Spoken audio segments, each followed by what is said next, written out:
Right, today we've got this non-branded 4-stroke mower which was left in a shed when my sister-in-law bought the house. It's never ran, we don't know anything about it, and they now want to see if we can get it going. So let's go for it. So the first thing we'll check is the fluids, just to make sure that they're looking okay. So check the oil, and there's some slippy stuff on there. It's probably a little bit over full, but should be okay for what we need to do. And it's nice and clean as well, so it's either not been used a lot or it's been looked after. I'm just suggesting not used a lot. Now, I did put a little bit of fuel in this just to see if that was the main thing, and it did get it going, so it was dry, so that means it's now got some nice clean fuel in it. And the next thing we'll do, we'll just check the float bowl on this side. So if you want to come around, Daisy, we'll drain the carb just in case there's any old petrol in there, just to see what that is like. So I think we're looking for a 10mm, which is always the hardest one to find. And then we'll see if we can drain that into something. Using my little makeshift funnel. And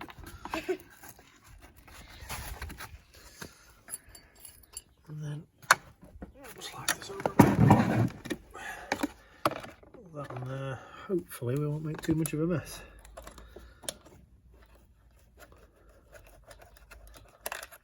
Ooh, look at that. That doesn't look very good. Nasties in there, and it stinks as well. It doesn't smell like proper petrol. Having said that, that's starting to come through now, so make sure that works. So there's the fuel cut off there, that's off, and that's on. And it is coming through nice clean petrol now, so I'll turn that off.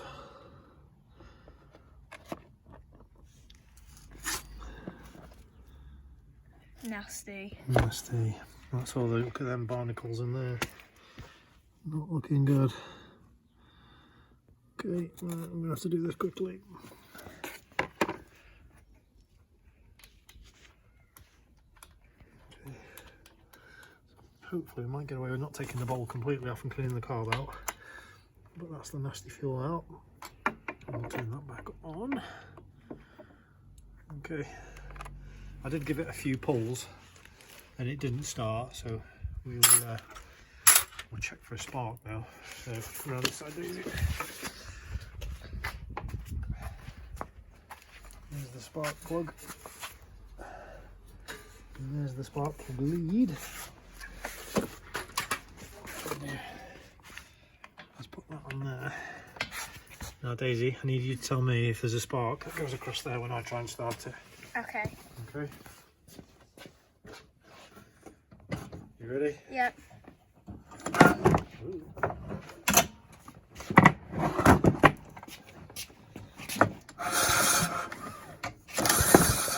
See a spark? No. Right, this press.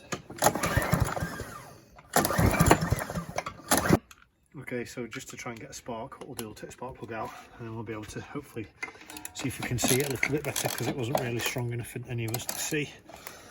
So, and we can check the condition of the spark plug at the same time. Smells very oily. Petrol, it really does smell really stale petrol. And it should be a nice clear colour. It's just absolutely disgusting in there. The plug looks alright. It's got a little bit of oil on it, a little bit of carbon build up, but I'll clean that up in a minute. And it's a really short plug lead, so it's difficult to earth it out on anything. That should be enough. And the tinware for the exhaust. Alright Daisy, so we're looking for a spark across there now. Okay. You ready? Yep.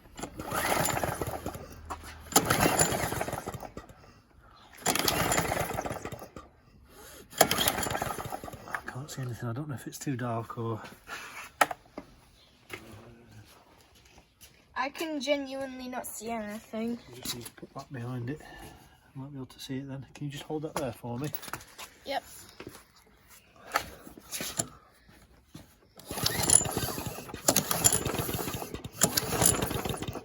Yeah, I've got no spark.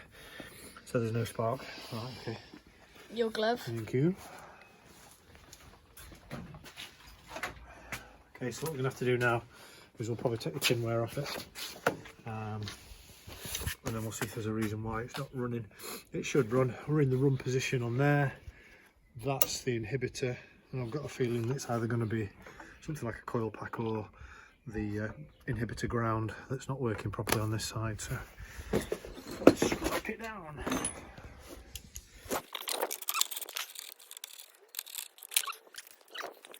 And then fuel cap off. This tinware should come off. There we go. Get the bag on. That back on so we don't get any nasties. Right, and there we go. There's the coil.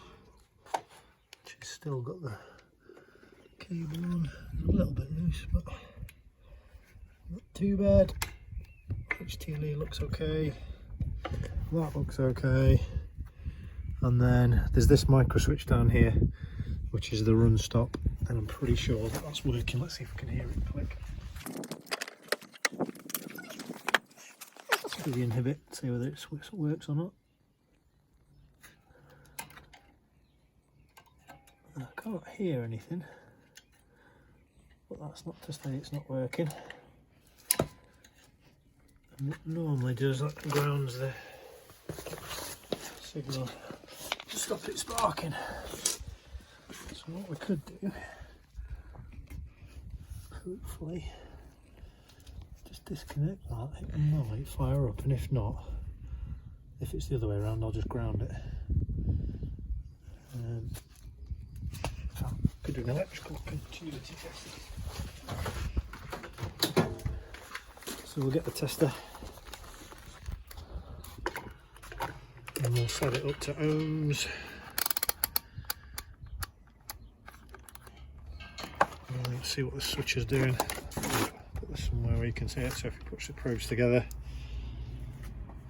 0 resistance. So between the spade connector on there and ground, at the moment there is no circuit, but then if we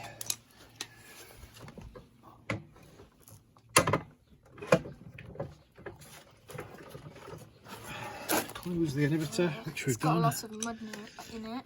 We close the switch, and then between that and ground now is open circuit. So in theory the switch works, but just to be sure, what we can do is just leave that off, and then we know it's definitely open circuit. So we should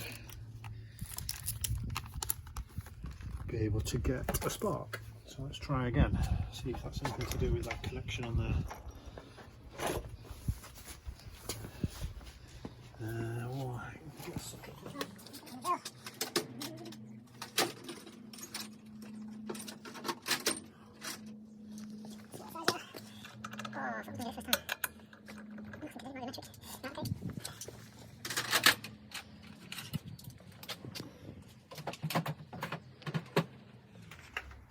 Try it on the windy gunner on the impact wrench. I normally use my drill, but it's oops, no. Right, are you ready? Mhm. So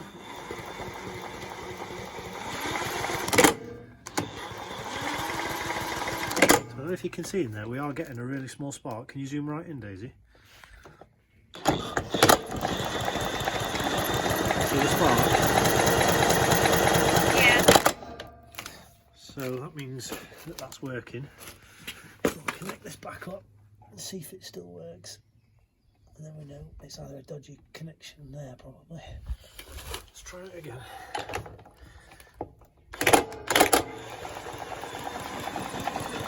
Yeah, I'm getting a spark. So it might have just been a dodgy connection on that spade connector. So what we'll do now, we'll clean the plug up and then we'll put it back in. And we'll try again.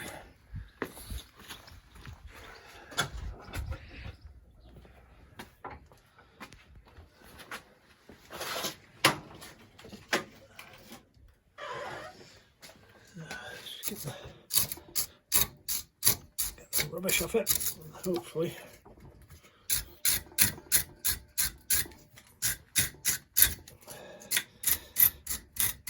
By the end of it, I'll get a bit of a better spark. It'll be in better condition. Right, what I also like to do with a spark plug is warm them up, and it burns any oil deposit off that are inside the electrode, and also it can help with ignition when you first try and fire it up.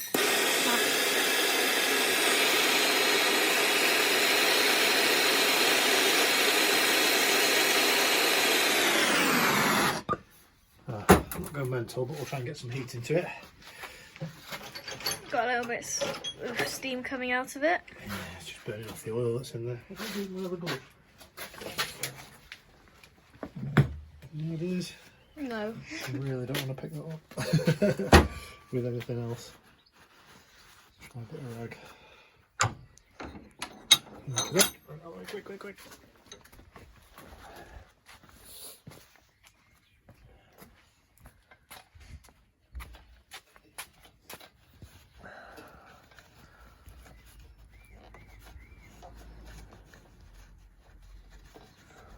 I can always start it by hand, never straight with a ratchet, just in case you double thread it. Or cross thread it, shall I say. Alright, she's in.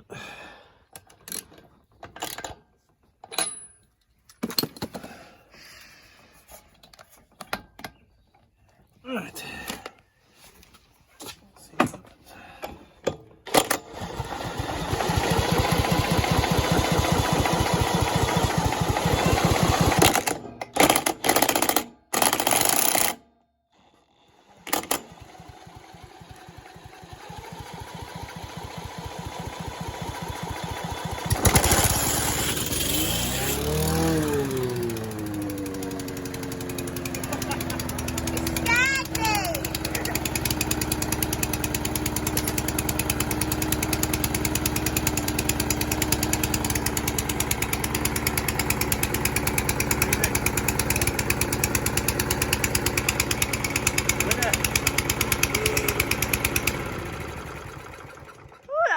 Scary. So I think what we had there was just the bad fuel getting through, and eventually once we've rotated it a bit and cleaned it up, it's all working nicely.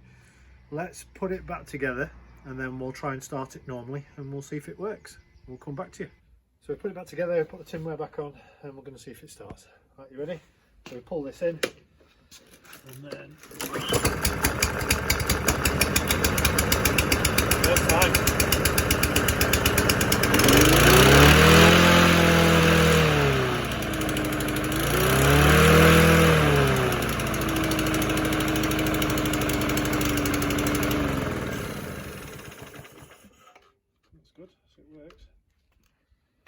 What we didn't do is just check the condition of the blade actually. So, roll it up. Have a look. How are we looking under there? Ooh, she's a bit crusty. She's a bit nasty. Tell you what we could do is take that blade off and we'll clean that up. But apart from that, it's a runner, so it's good to go. Yeah, tell you what, let's take the blade off and then we'll clean that up now.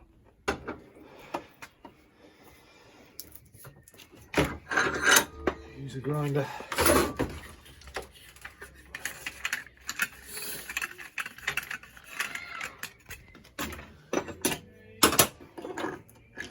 It's probably quite soft metal, so we'll just use the flapper disc and then won't take much off.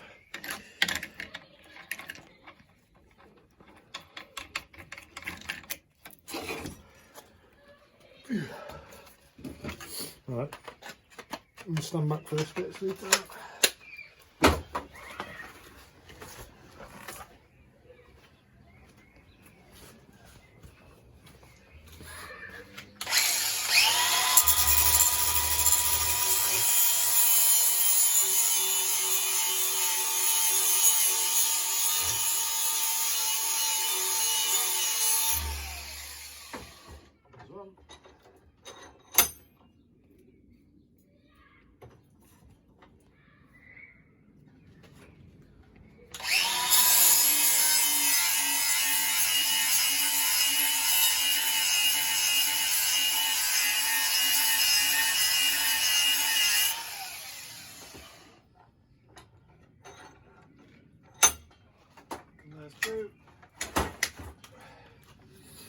stick it back on.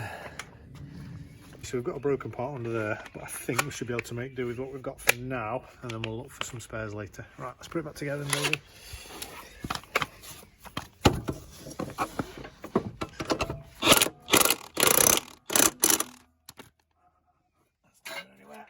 That had 3 ugger duggers, so it's fine. Right, let's see if it moves.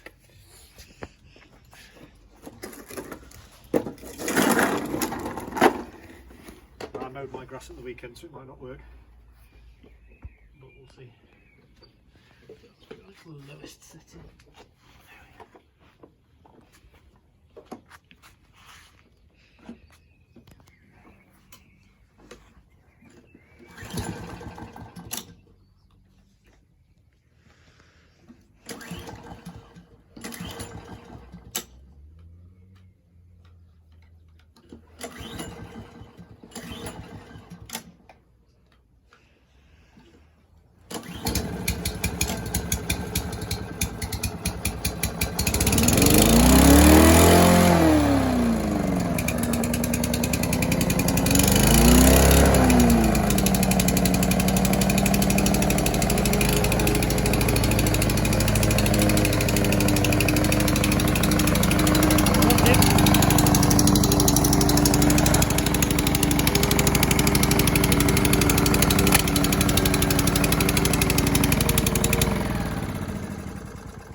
Yeah, so it all works.